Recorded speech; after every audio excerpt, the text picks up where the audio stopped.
Just wanted to point out some really useful technology that's currently available. Everything I've tried to relay here is free technology, so you can go online. I'll post the websites as I go through, and it's just really important for investors. There's some really basic stuff, but if you want to get into the nitty-gritty and really nerdy numbers, which is what I love the most, some of you will really enjoy this.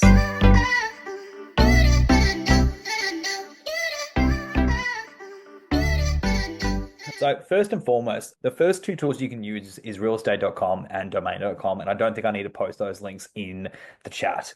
Now, obviously, it's the place to start when you're looking for property. You don't go on the street hunting and looking at houses going, I'll try and buy it. You're obviously going to jump to one of these websites. But you'd be surprised at how much information you can actually get online at these websites. Even scrolling through realestate.com, they have a lot of research there available. You can look at the average property price in an area. You can look at the average rental income in an area. And really, it's a go-getter. It's a one-stop shop, and it's really simple data that you need if you want to make a somewhat informed decision. Obviously, it's not going to have the greatest amount of information out there. However, it's a really strong place to start. Either of these sites are going to give you at least a strong background on one, finding a property, and secondly, finding information about the area that the properties are located. One Um, thing I'd also recommend is that people use both websites. If you find a property you like on one, go check it on the other, because we have found in the past, clients have found a property on one of their search engines and there's electricity poles blotted out and all sorts of things. And then you go see it on the other, and oh, lo and behold, it's a completely different looking property, but it's the same address and they've changed the photo somewhat. So, really worthwhile to make sure you check that. Yeah, so definitely check and obviously send us. Well, we recommend all our clients. We do try and get detailed property reports that we pay for. So it's, if you are interested in a property, do send us the URL. We're more than happy to send you a few property reports and talk to you about the properties. Hell, we even save some people on some money every now and then when it comes to approaching a property for purchase.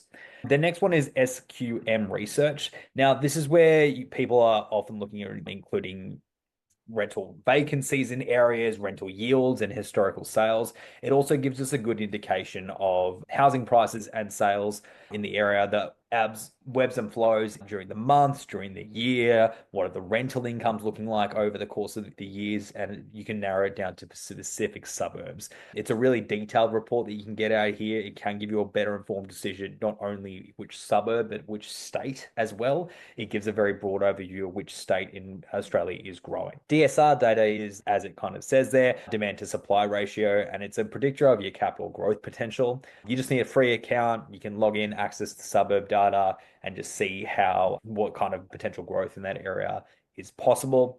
Heat maps, kind of like SQM research, but it's kind of more visually friendly. It does give you a detailed report visually across the area. Say, for example, in Sydney, you can look at the median house price yield, how many houses were sold in Sydney. A sample in 2024, the data shows 73, which areas are selling the most, and what kind of data you can get from them.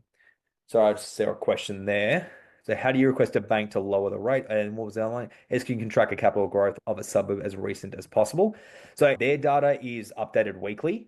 So yes, they are tracking what's happening in the sales weekly, as a lot of the sales are public knowledge. Well, because they're being released to the government, it is publicly accessible.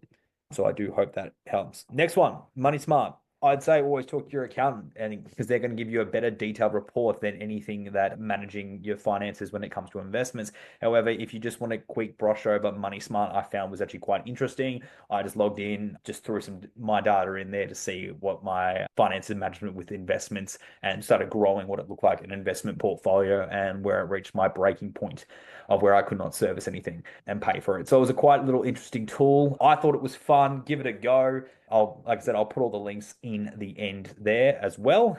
The investment property calculator, kind of like Money Smart, it just gave a forecast before and after tax with cash flows and whatnot. Again, you just plug in your details. It's very straightforward and very user friendly, and it just spits out what it looks like your loan amounts would be, your payments are going to be from there.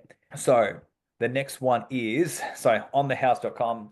This one was actually quite interesting. So this gave a more demographic view, and I thought this was quite interesting because of the potential that it has to find your niche is who you want as a renter. Say, for example, we've had a few people come through and they're looking for, we want more, at least a strong indication that we'll have consistent renters through there. So they look around universities, for example, around schools, because that's obviously where there's family, there's more likely to be people wanting to rent in those areas where there is education basis or closer into the city for work reasons. So it gives a demographic of what kind of individuals in their area and a suburb analysis of just the general demographic there. Census, kind of the same as on thehouse.com.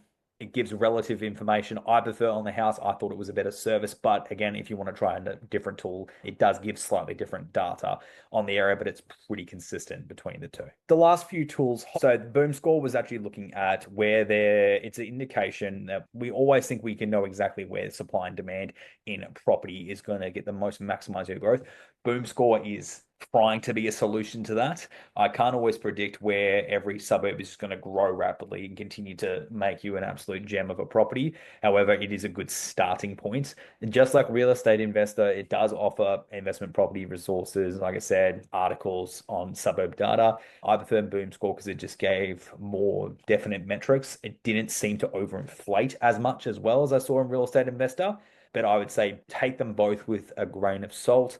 In the cases like this, it's not a bad idea to have a pulse, like a finger on the pulse, talk to agents in the regions that you're looking at, see what their portfolios are looking like. What I mean by that is real estate agents, always a good person to get on their good side, sorry. Usually because they know what their investment portfolios, their rental incomes are doing, and obviously a lot of their income does come from their renters. So that's definitely something to also keep a touch on. But Boom Score is probably the one out of these two products I would recommend just having a look at as well. Great. Thank you very much. Awesome. Yeah. So there's a lot of tools there. I'll start posting all the links in the chat now. If any of them are of interest, you're more than welcome to email me or reach out to me to discuss. But even then, just a touch point on realestate.com or domain.com is a good way to start as always. For rental income and say Airbnb, it used to be Airbnb DNA used to be a great website. What are the other ones that are around now to give people some research? As far as Airbnb goes, Yeah, realistically, you can look at Airbnb data or Air DNA. That's probably one of the leading ones to see yep. where Airbnbs are growing. I should have put that up there actually. Thanks for reminding me.